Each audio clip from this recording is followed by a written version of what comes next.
नहीं, ऐसा कोई खेला नहीं है। हम सब मजबूत है, इकट्ठे हैं और प्रदेश में हमारी बहुमत है, हम जीतेंगे।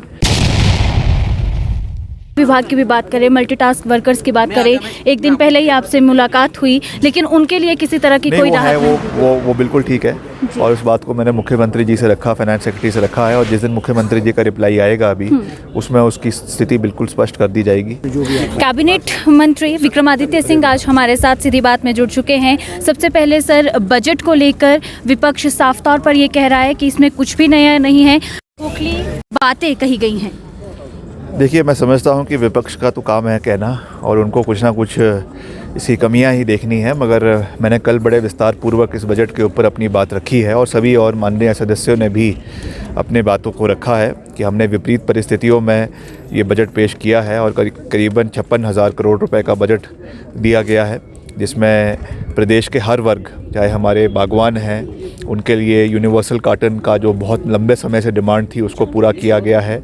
हमारे दूध की न्यूनतम दर तय किया गया है, चाहे वो गाय का दूध है चाहे भैंस का दूध है। और वैसे ही हमारे युवाओं को सशक्त करने के लिए स्वरोजगार की दृष्टि से सौर ऊर्जा को बढ़ाने के लिए प्रयास किया गया है। विभाग की भी बात करें, मल्टीटास्क वर्कर्स की बात करें, एक दिन पहले ही आपसे मुलाकात हुई, लेकिन उनके लिए किसी तरह की कोई राहत नहीं दी गई। वो बिल्कुल ठीक है और उस बात को मैंने मुख्यमंत्री जी से रखा, फाइनेंस सेक्रेटरी से रखा है और जिस दिन मुख्यमंत्री जी का रिप्लाई आएगा अभी उसमें उसकी स्थिति बिल्कुल स्पष्ट कर दी जाएगी। और सब हमारे वर्गों के, हमारे खास करके मेरे विभाग के जो हमारे कर्मचारी है, अधिकारी है और ख़ास करके जो क्लास 3 क्लास 4 के लोग हैं जो मेहनत करते हैं धरातल पे, उनके हितों की रक्षा करना मेरा दायित्व बनता है।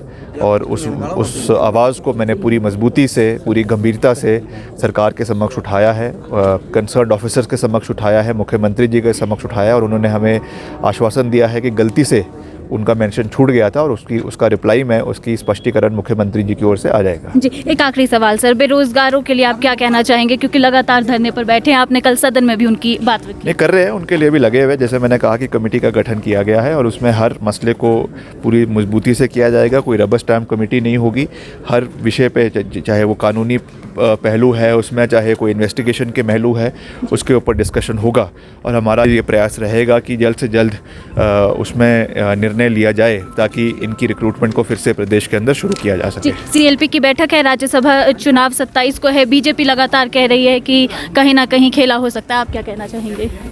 नहीं, ऐसा कोई खेला नहीं है। हम सब मजबूत है, इकट्ठे हैं और प्रदेश में हमारी बहुमत है, हम जीतेंगे।